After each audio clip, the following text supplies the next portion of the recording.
नमस्कार साथियों, अध्ययन विस्तार चैनल पर आप सभी का हार्दिक स्वागत है।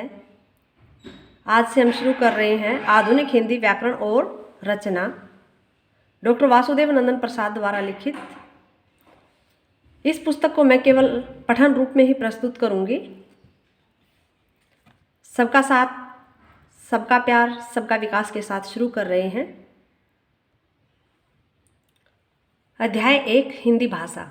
भाषा का स्वरूप, हिंदी भाषा की उत्पत्ति, हिंदी भाषा का संक्षिप्त परिचय, हिंदी का क्षेत्र, हिंदी का महत्व, हिंदी की विशेषताएं। अध्याय 1 के अंतर्गत इन सभी विषयों का हम अध्ययन करेंगे। भाषा का स्वरूप।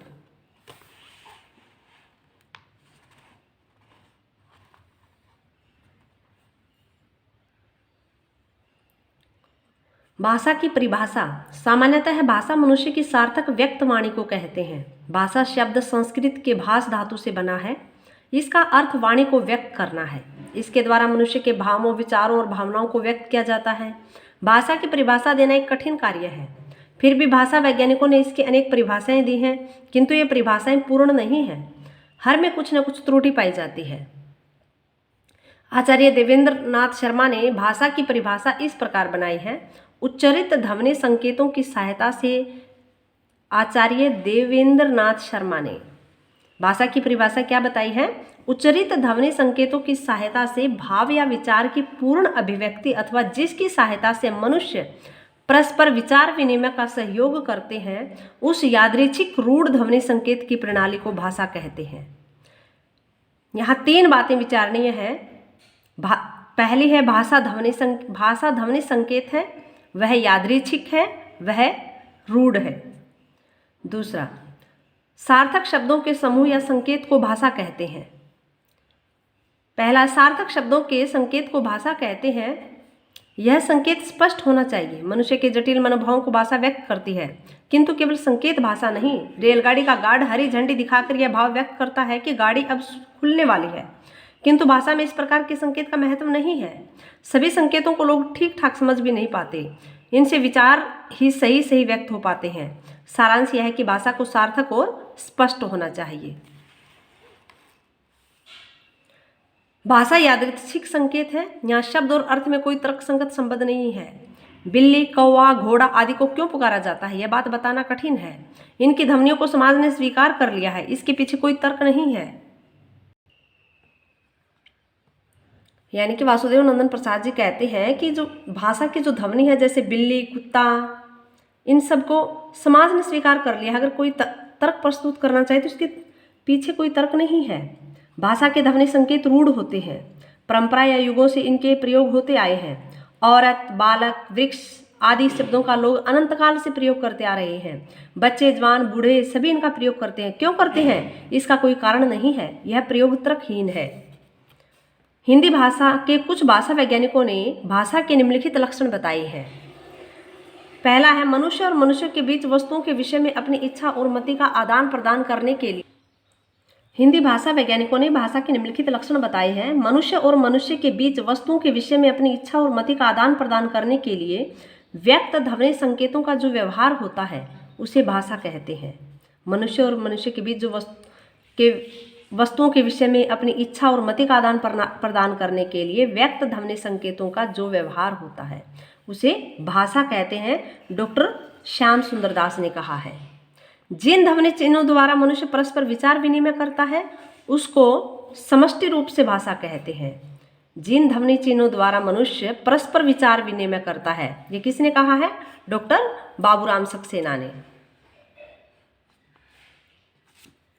उपयुक्त परिभाषाओं से निम्नलिखित निष्कर्ष निकलते हैं। भाषा में ध्वनि संकेतों का परंपरागत और रूढ़ प्रयोग होता है। भाषा में जो ध्वनि संकेत हैं, उनमें ऐसे शब्दों का प्रयोग होता है जो परंपरागत हैं और रूढ़ हैं, यानी कि प्राचीन काल से ही चले आ रहे हैं। भाषा के सार्थक ध्वनि संकेतों से मन की बातों या विचारों का विनिमय होता है। भाषा के सार्थक ध्वनि संकेतों से मन की बातों या विचारों का विनिमय होता है। भाषा के ध्वनि संकेत किसी समाज या वर्ग के आंतरिक और बाह्य कार्यों के संचालन या विचार विनिमय में सहायक होते हैं। भाषा के ध्वनि संकेत किसी समाज या वर्ग के आंतरिक और बाह्य कार्यों के संचालन या विचार विनिमय में सहायक होते हैं। हर वर्ग या समाज के ध्वनि संकेत अपने होते हैं। दूसरों से भिन्न होते हैं। भाषा के ध्वनि संकेत उच्चारणोपयोगी शरीरावयवों से वर्णों या शब्दों में व्यक्त होते हैं। भाषा की प्रकृति। भाषा की प्रकृति। भाषा सागर की तरह सदा चलती बहती रहती है। भाषा के अपने गुण या स्वभाव को भाषा की प्रकृति कहते हैं। हर भाषा की अपनी प्रकृति, आंतरिक गुण अवगुण होते हैं। भाषा एक सामाजिक शक्ति है जो मनुष्य को प्राप्त होती है। मनुष्य से अपने पूर्वजों से सीखता है और उसका विकास करता है। यह परंपरागत और अर्जित दोनों है। जीवंत भाषा बहता नीर की तरह सदा प्रवाहित होती रहती है। भाषा के दो रूप हैं, कथित और लिखित। हम इसका प्रयोग कथन के द्वारा अर्थात बोलकर और लेखन के द्वारा अथवा लिखकर करते हैं। देश और काल के अनुसार भाषा अनेक रूपों में बटी है। यही कारण है कि संसार में अनेक भाषाएं प्रचलित हैं। भाषा वाक्यों से बनती है, वाक्य शब्दों से और शब्द मूल ध्वनियों से बनते हैं और इस तरह वाक्य शब्द और मूल ध्वनियां ही भाषा के अंग हैं। व्याकरण में इन्हीं के अंग प्रत्यंगों का अध्ययन विवेचन होता है, अतएव व्याकरण भाषा पर आश्रित है। भाषा के विविध रूप। हर देश में भाषा के 3 रूप मिलते हैं, बोलियां, परिनिष्ठित भाषा, राष्ट्रभाषा। जिन स्थानीय बोलियों का प्रयोग साधारण जनता अपने समूह या घरों में करती है उसे बोली कहते हैं। जिन स्थानीय बोलियों का प्रयोग साधारण जनता अपने समूह या घरों में करती है उसे बोली कहते हैं। किसी भी देश में बोलियों की संख्या अनेक होती है। भारत में लगभग 600 से अधिक बोलियां बोली जाती हैं। ये घास पात की तरह अपने आप जन्म लेती हैं और किसी क्षेत्र विशेष में बोली जाती हैं, जैसे भोजपुरी, मगही, ब्रजभाषा, अवधी आदि। परिनिष्ठित भाषा व्याकरण से नियंत्रित होती है। इसका प्रयोग शिक्षा, शासन और साहित्य में होता है। किसी बोली को जब व्याकरण से परिष्कृत किया जाता है तब वह परिनिष्ठित भाषा बन जाती है। खड़ी बोली कभी बोली थी, आज परिनिष्ठित भाषा बन गई, जिसका उपयोग भारत में सभी स्थानों पर होता है। जब भाषा व्यापक शक्ति ग्रहण कर लेती है तब आगे चलकर राजनीतिक और सामाजिक शक्ति के आधार पर राजभाषा या राष्ट्रभाषा का स्थान पा लेती है। ऐसी भाषा सभी सीमाओं को लांघ कर अधिक व्यापक और विस्तृत क्षेत्र में विचार विनिमय का साधन बनकर सारे देश की भावात्मक एकता में सहायक होती है। भारत में 15 विकसित भाषाएं हैं और भारत में लगभग 600 बोलियां हैं, 600 से अधिक। पर हमारे देश के राष्ट्रीय नेताओं के हिंदी भाषा को राष्ट्रभाषा का गौरव प्रदान किया गया है। हमारे देश के राष्ट्रीय नेताओं ने हिंदी भाषा को राष्ट्रभाषा का गौरव प्रदान किया है। इस प्रकार हर देश की अपनी राष्ट्रभाषा है। रूस की रूसी, फ्रांस की फ्रांसीसी, जर्मनी की जर्मन, जापान की जापानी। भाषा की उत्पत्ति। भाषा नदी की धारा की तरह चंचल है, वह रुकना नहीं जानती। यदि कोई इसे बलपूर्वक रोकना भी चाहे तो वह भाषा उसके बंधन को तोड़कर आगे निकल जाती है। यह उसकी स्वाभाविक प्रकृति और प्रवृत्ति है। हर देश की भाषा के इतिहास में ऐसी बात देखी जाती है। भारत एक प्राचीन देश है। यहाँ के लोग भिन्न भिन्न कालों में भिन्न भिन्न भाषाएं बोलते और लिखते आए हैं। संस्कृत इस देश की सबसे पुरानी भाषा है, जिसका व्यवहार हमारे पुराने ऋषि मुनियों, विद्वानों और कवियों ने समय समय पर किया है। इसका प्राचीनतम रूप संसार की सर्वप्रथम कृति ऋग्वेद में देखने को मिलता है। संस्कृत को आर्य भाषा या देव भाषा भी कहते हैं। यह आर्य भाषा अनुमान है लगभग 3500 वर्ष पुरानी है। हिंदी इसे आर्य भाषा संस्कृत की उत्तराधिकारिणी है, जिसकी उत्पत्ति की कथा निम्नलिखित है। भारतीय आर्य भाषा संस्कृत का इतिहास 3500 वर्षों का है। इस इतिहास को 3 कालों में बांटा गया है। पहला है प्राचीन भारतीय आर्य भाषा काल 1500 ईसा पूर्व से 500 ईसा पूर्व तक। मध्यकालीन भारतीय आर्य भाषा काल 500 ईसा पूर्व से 1000 ईस्वी तक। आधुनिक भारतीय आर्य भाषा काल 1000 ईस्वी से आज तक। इन 3 कालों का संक्षिप्त भाषिक परिचय इस प्रकार है। प्रथम काल में 4 वेद, ब्राह्मण और उपनिषदों की रचना हुई, जो वैदिक संस्कृत में लिखे गए हैं। इन ग्रंथों की भाषा का रूप एक नहीं है।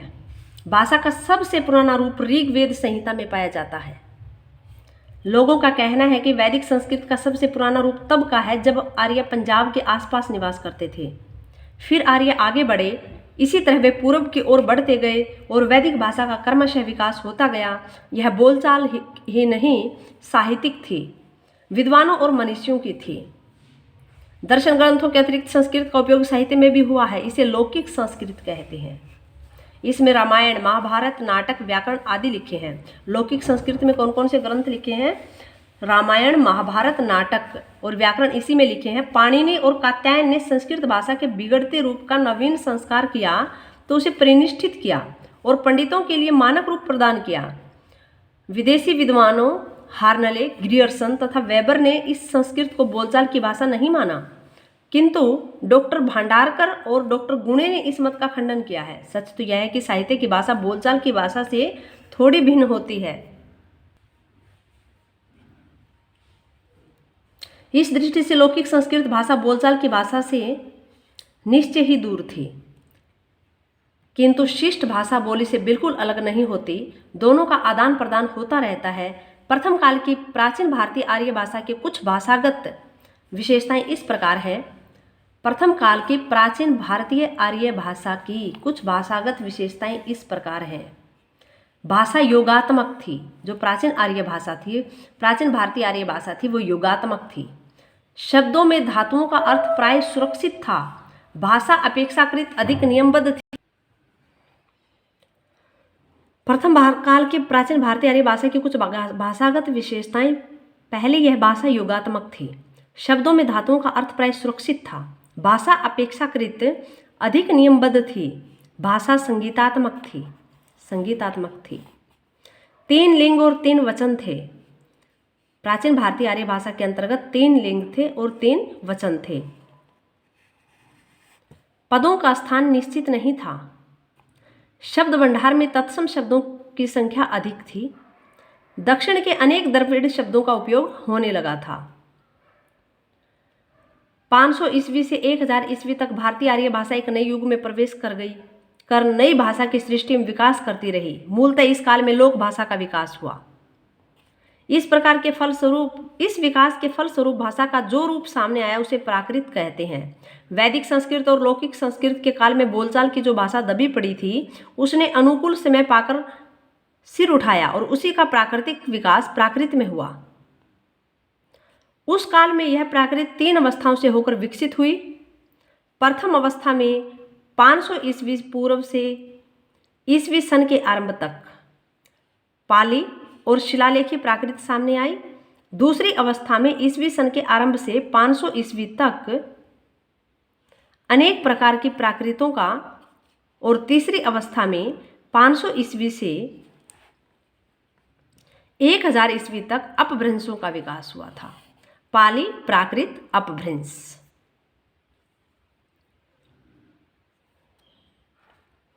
पाली भारत की प्रथम देश भाषा है।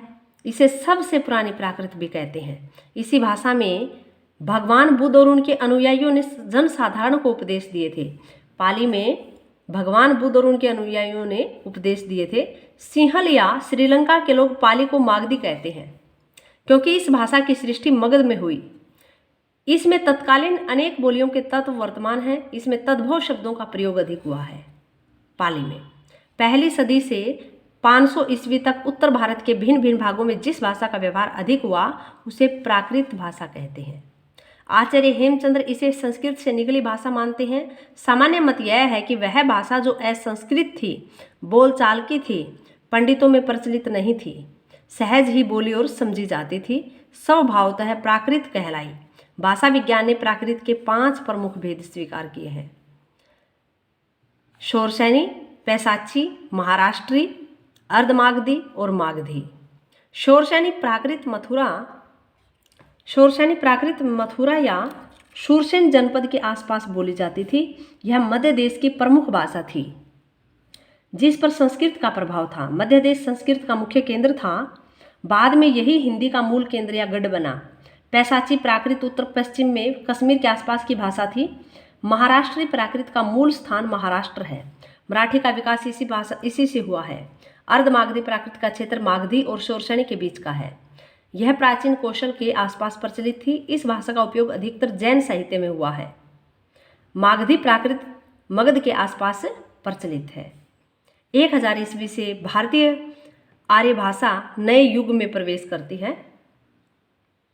मध्यकालीन भारतीय आर्य भाषा का चरम विकास अपभ्रंश में हुआ, जब वर रुचि जैसे प्राकृत के व्याकरणों ने प्राकृत को व्याकरण के सांचे में ढाल दिया।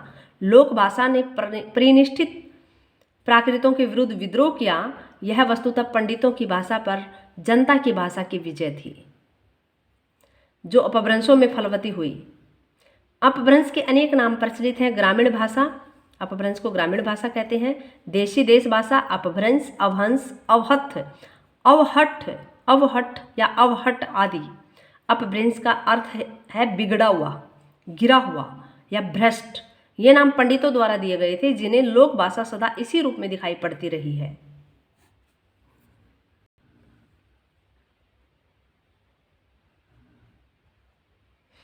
भारतीय भाषा के इतिहास में 500 ईस्वी से 1000 ईस्वी तक के काल को अपभ्रंश काल कहा जाता है। आधुनिक आर्य भाषाओं हिंदी, बंगला, गुजराती, मराठी, पंजाबी, उर्दू, उड़िया आदि की उत्पत्ति इन्हीं अपभ्रंशों से हुई है।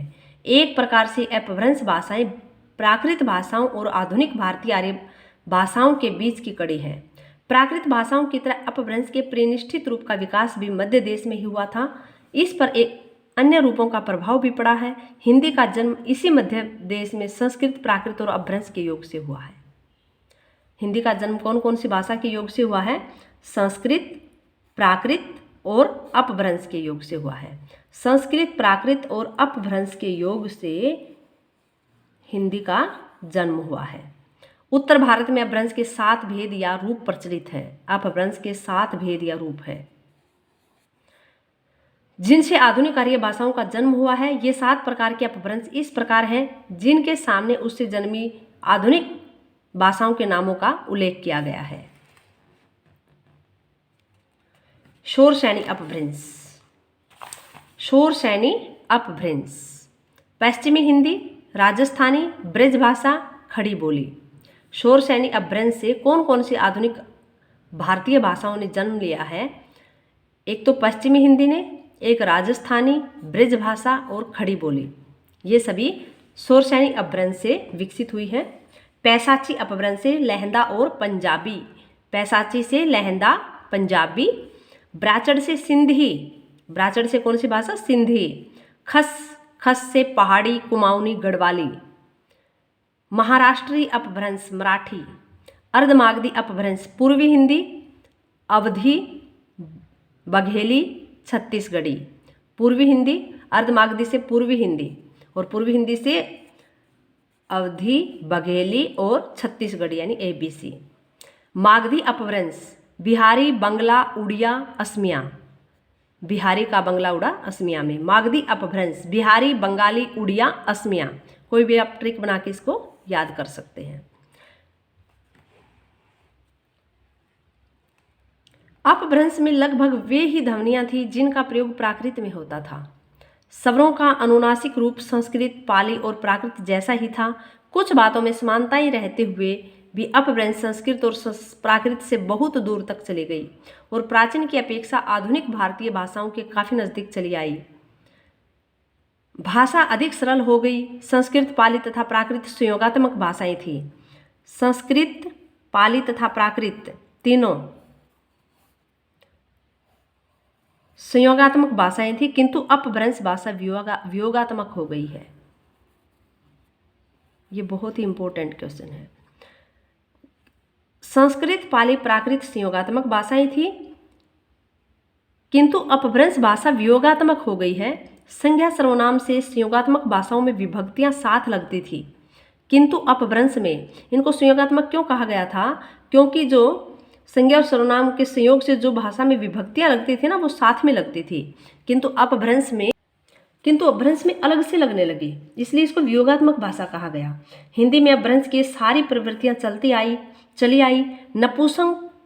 नपुंसक लिंग प्राय समाप्त हो गया। प्राचीन भारतीय आर्य भाषाओं में 3 लिंग और 3 वचन थे ना, उनमें एक नपुंसक लिंग था जो लुप्त हो गया, समाप्त हो गया। तद्भवों की संख्या बढ़ गई। 1100 ईस्वी के आसपास अपभ्रंश का काल समाप्त हो गया और इसके बाद आधुनिक भाषाओं का आरंभ हुआ।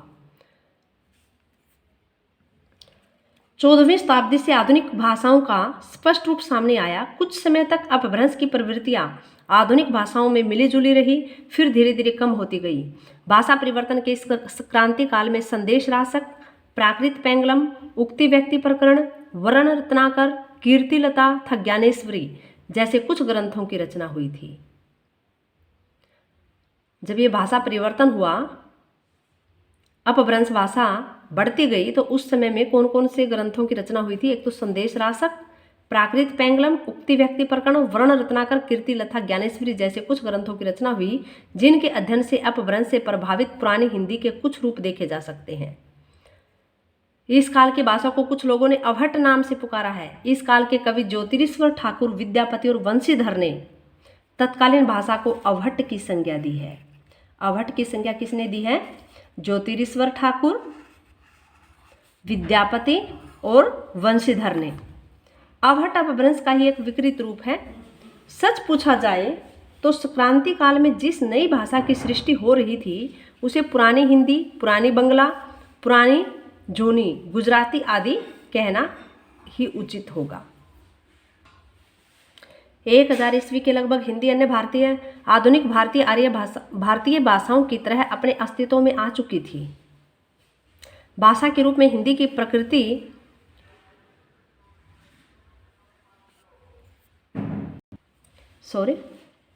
उक्त बातों से स्पष्ट है कि अपभ्रंश के विभिन्न रूपों में हिंदी और अन्य भारतीय भाषाओं की उत्पत्ति हुई। ये सभी भाषाएं सरलता की ओर हैं। संस्कृत, पाली आदि की तुलना में अपभ्रंश के शब्द रूप कम हो गई। आधुनिक भाषाओं में अपभ्रंश की तुलना में शब्द रूप और भी कम हो गई। इस प्रकार भाषा सरल होती गई। संस्कृत में 8 कारकों के 3 वचनों में 24 रूप बनते थे। प्राकृत में 12 रूप हो गए और अपभ्रंश में 6 और आधुनिक भाषाओं में 2 रूप मूल और विकृत हो गए। क्रिया के रूपों में काफ़ी कमी हो गई। संस्कृत में वचन 3 थे, अब केवल 2 ही वचन रह गए। संस्कृत में 3 लिंग थे, आधुनिक भाषाओं में केवल 2 ही लिंग रह गए। 1000 ईस्वी के लगभग हिंदी अन्य आधुनिक भारतीय भाषाओं की तरह अपने अस्तित्व में आ चुकी थी। भाषा के रूप में हिंदी की प्रकृति रचनात्मक है। इस विषय में जर्मन से मिलती जुलती है। हिंदी जर्मन की तरह अपने ही प्रत्ययों से नवीन शब्दों का निर्माण कर लेती है और विशेषता अंग्रेजी की नहीं। डॉक्टर उदय नारायण तिवारी हिंदी को उधार लेने वाली भाषा न कहकर रचनात्मक भाषा कहना ठीक समझते हैं। डॉक्टर उदय नारायण तिवारी हिंदी को उधार लेने वाली भाषा न कहकर रचनात्मक भाषा कहना ठीक समझते हैं। इस दृष्टि से आर्य भाषाओं में हिंदी का अपना अलग व्यक्तित्व है। हिंदी की दूसरी विशेषता है कि आरंभ से ही इसमें तद्भवों की अधिकता रही है। हिंदी की दूसरी विशेषता है तद्भवों की अधिकता। ये तद्भव हिंदी के प्राण है। वस्तुतः हिंदी का हार बनना रहना है। वस्तुतः हिंदी जनता की भाषा है। जनजीवन की गोद में इसका जन्म हुआ है, अतः इसे जनता के गले का हार बना रहना है। इसकी स्वाभाविक शोभा पर तत्समों के बोझिल अलंकार लादना, इसकी प्राकृतिक सुषमा को नष्ट भ्रष्ट करना होगा। यह बात हिंदी के प्रेमियों को ध्यान में रखनी चाहिए। हिंदी में वैदिक युग से लेकर आज तक हजारों लाखों चलते शब्द ऐसे प्रयुक्त होते हैं जिन्हें समय समय पर सर्वसाधारण ने अपने धरोहर समझा है। हिंदी की मूल उत्पत्ति शोरशैणी अपभ्रंश से मानी गई है। हिंदी के अंतर्गत उसके रूप प्रचलित है। पश्चिमी हिंदी की मूल उत्पत्ति शोरशैणी अपभ्रंश पश्चिमी हिंदी से मानी गई है। हिंदी के अंतर्गत उसके रूप प्रचलित है पश्चिमी हिंदी, ब्रजभाषा, कनौजी, बुंदेली, खड़ी बोली, बांगरू और राजस्थानी। पश्चिमी हिंदी के अंतर्गत ये सभी भाषाएं आती हैं। पूर्वी हिंदी के अंतर्गत अवधी बघेली, छत्तीसगढ़ी और बिहारी भाषा आती है। पूर्वी हिंदी ABC इसी के अंतर्गत आती है। पहाड़ी प्रदेश की बोलियां हैं कुमाऊनी और गढ़वाली। हिंदी में अनेक उपबोलियों के रहते हुए भी खड़ी बोली ही उसकी मूल भाषा बन गई है। हिंदी में अनेक उपबोलियों के रहते हुए खड़ी बोली ही उसकी मूल भाषा बन गई है।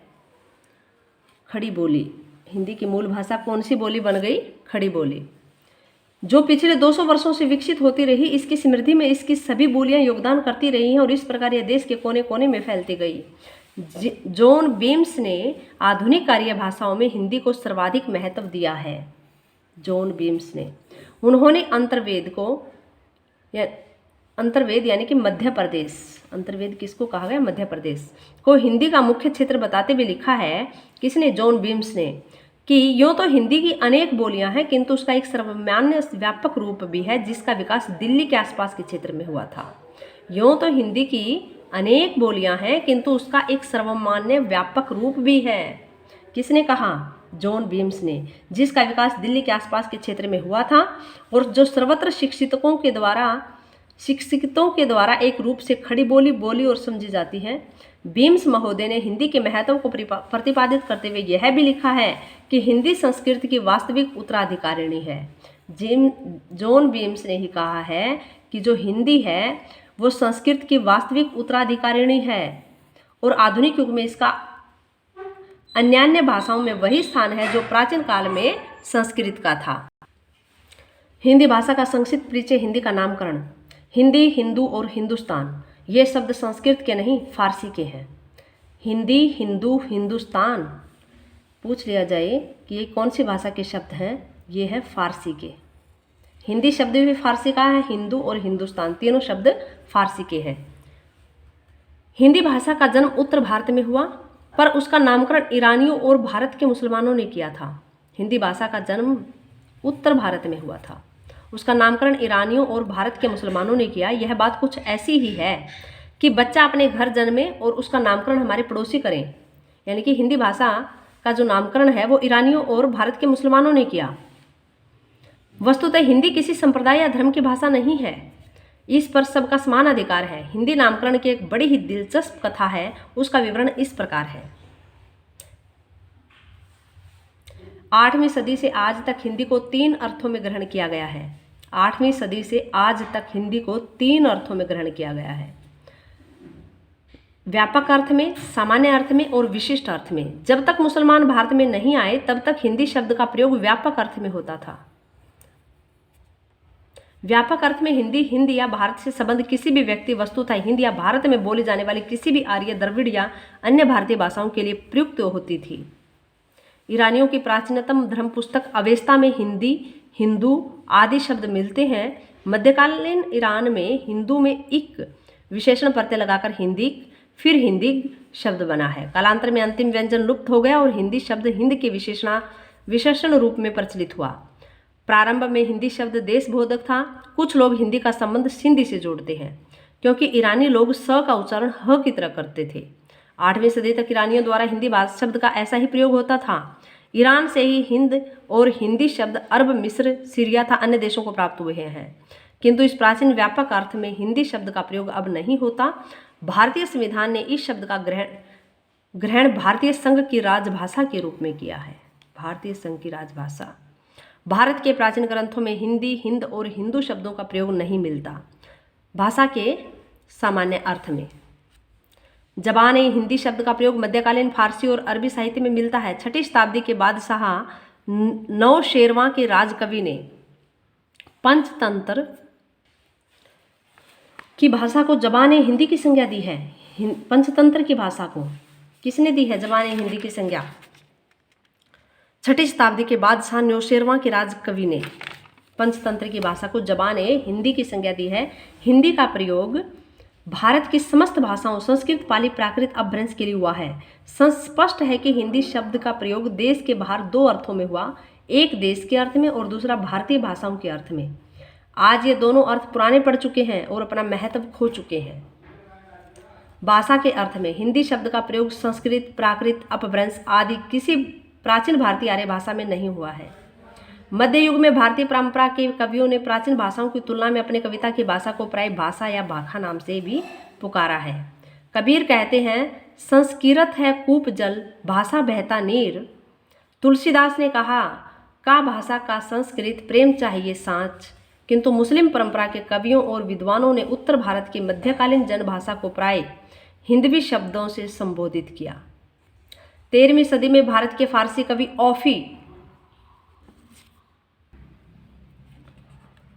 ओफी ने सर्वप्रथम हिंदवी शब्द का प्रयोग हिंद की संभवतः मध्य देश की देशी भाषा के लिए किया था। इसी प्रकार अन्य मुस्लिम कवियों मसूद, अबुल हसन, अमीर खुसरो आदि ने भी देशी भाषा को हिंदी या हिंदवी या हिंदुई नाम दिया है। खुसरो ने लिखा है, तुर्क हिंदुस्तान निंद्यम में हिंदवी गोशे जवाबे, जूझ व चंद नजम हिंदी नीज, नजर देस्तान करदा शुदा आस्त। खुसरो की खाली के बारे में हिंदवी शब्द 30 बार और हिंदी शब्द केवल 5 बार देसी भाषा के लिए प्रयुक्त हुआ है।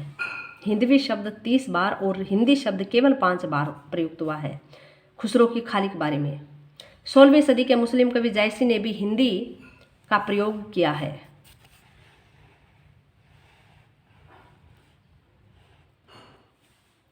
तुर्की अरबी हिंदवी भाषा तेती आही जामे मार्ग प्रेम का सबह सराहे ताही। लगता है कि दिल्ली से अवध प्रदेश तक की देसी भाषा हिंदी या हिंदवी नाम से प्रचलित होने लगी थी। अकबर के दरबारी कवि रहीम को हिंदी कवि कहा गया है। अनुमान है कि मध्य युग में देसी भाषा के अर्थ में भाखा, हिंदी और हिंदवी शब्द समानार्थक बन चुके थे। अकबर के दरबारी कवि रहीम को हिंदी कवि कहा गया है। दरबारी कवि रहीम को मध्य युग में देसी भाषा के अर्थ में भाखा, देसी हिंदी और हिंदवी शब्द समानार्थक बन चुके थे। दक्षिण के 16वीं 17वीं सदी के मुस्लिम कवियों ने भी, जिन्हें दक्षिणी हिंदी के कवि कहते हैं, हिंदी शब्द का प्रयोग बहुत अधिक किया है। शाही मिराजी कहते हैं, यूं देखत हिंदी बोल प्रण माने हैं नपतोल। 17वीं सदी में दक्षिण के सुप्रसिद्ध कवि मुल्ला वजही ने अपने सबरस की भूमिका में हिंदी का ही प्रयोग किया है। 17वीं सदी में दक्षिण के सुप्रसिद्ध कवि हैं मुल्ला वजही। इन्होंने सबरस नामक एक ग्रंथ की लिखा है जिसमें उसकी भूमिका में हिंदी का प्रयोग ही किया है। डॉक्टर धीरेन्द्र वर्मा का मत है कि 17वीं सदी तक हिंदी और हिंदवी शब्द समानार्थक थे और सामान्य मध्य देश की भाषा के लिए प्रयुक्त होते थे। उक्त विवेचन से स्पष्ट है कि हिंदी का नामकरण भारत के हिंदुओं ने नहीं, ईरान और अरब से आए और इस देश में बसे मुसलमानों ने किया था। लेकिन मुसलमानों ने हिंदी प्रदेश में फैली विभिन्न बोलियों को न अपनाकर दिल्ली और मेरठ की बोली, खड़ी बोली को अधिक प्रचलित दिया। इसके विपरीत हिंदुओं ने ब्रज भाषा, अवधी तथा अन्य देसी भाषाओं में अधिक रचनाएं की। बाद में ये लोग भी मुसलमानों के मार्ग पर चले। इससे सिद्ध होता है कि देश के मुसलमानों ने जिस अर्थ में देसी भाषा, खड़ी बोली को ग्रहण किया वह हिंदी की सही दिशा थी। आज हिंदी का अर्थ खड़ी बोली या उसमें लिखा जाने वाला साहित्य ही समझा जाता है। इस हिंदी को हमारे साधु संतों ने देश के भिन्न भिन्न भागों में फैला दिया, अतः यह धीरे धीरे सारे देश में रस बस गई। हिंदी शब्द का प्रयोग एक विशिष्ट शैली के अर्थ में भी होता है। प्रारंभ में हिंदी फारसी और देवनागरी दोनों लिपियों में लिखी जाती थी। प्रारंभ में हिंदी फारसी और देवनागरी दोनों लिपियों में लिखी जाती थी। कुछ मुसलमानों ने हिंदी या हिंदवी की उस शैली का भी प्रचार किया जिसकी परंपरा फारसी लिपि और उच्चारण में दिल्ली के आसपास वर्तमान थी। दक्षिणी हिंदी के मुसलमान कवियों ने हिंदी को एक विशिष्ट शैली में ढाला जो आगे चलकर उर्दू की चीज़ समझी जाने लगी। हिंदुओं और मुसलमानों का राजनीतिक विरोध ज्यों का त्यों बढ़ता गया। हिंदी मुसलमानों से दूर होती गई और उसके स्थान पर एक नई भाषा उर्दू गढ़ ली गई, जिसे बाद में हिंदी वालों ने हिंदी की ही एक शैली मान लिया। राजनीतिक तथा सांप्रदायिक विरोध का परिणाम यह हुआ कि भारत के मुसलमान कवियों ने हिंदी को फारसी के सांचे में ढालकर उसका नया नाम रेख्ता रख लिया। राजनीतिक और सांप्रदायिक विरोध का परिणाम था कि मुसलमान जो कवि थे उन्होंने हिंदी को फारसी के सांचे में ढालकर उसका नया नाम रेख्ता रख लिया। 18वीं सदी के उत्तरार्ध में यह बात 18वीं सदी के उत्तरार्ध में हुई। अब हिंदी फारसी शैली में पनपने लगी। भारत में जब अंग्रेज आए और 1800 से हिंदी को हिंदुस्तानी की संज्ञा दी गई, तब भाषा संबंधी एक नई उलझन पैदा कर दी गई। पर हिंदी अपने वास्तविक रूप में स्थापित हो चुकी थी। यदि भारत का नाम हिंद है तो देश की राष्ट्रभाषा का नाम हिंदी ही होगा। हमारे देश का नाम हिंदुस्तान नहीं हो सकता, क्योंकि यह देश केवल हिंदुओं का नहीं है। ऐसी स्थिति में देश की राष्ट्रभाषा को हिंदुस्तानी की संज्ञा नहीं दी जा सकती है। डॉक्टर सुनीति कुमार चटर्जी के शब्दों में हिंदी एक महान संपर्क साधक भाषा है। बंगाल के सुदीप महापुरुषों ने भी इसकी गौरव गरिमा को पहचाना है। 1875 में बाबू केशव चंद्र सेन ने लिखा है, हिंदी भाषा प्राय सर्वत्र ही प्रचलित। बाबू बंकिम चंद्र चटर्जी ने 1876 में बंग दर्शन में लिखा है, हिंदी शिक्षा ना करी ले कोनो कर में ई चली बेना। निष्कर्ष यह है कि हिंदी भारत की सामान्य जनता की भाषा है, देश की एकता की संपर्क भाषा है, साधु संतों की भाषा है और देश की केंद्रीय शक्ति ऐसी विकसित भाषा का सीमित क्षेत्र नहीं हो सकता है। धन्यवाद। शेष आगे की वीडियो में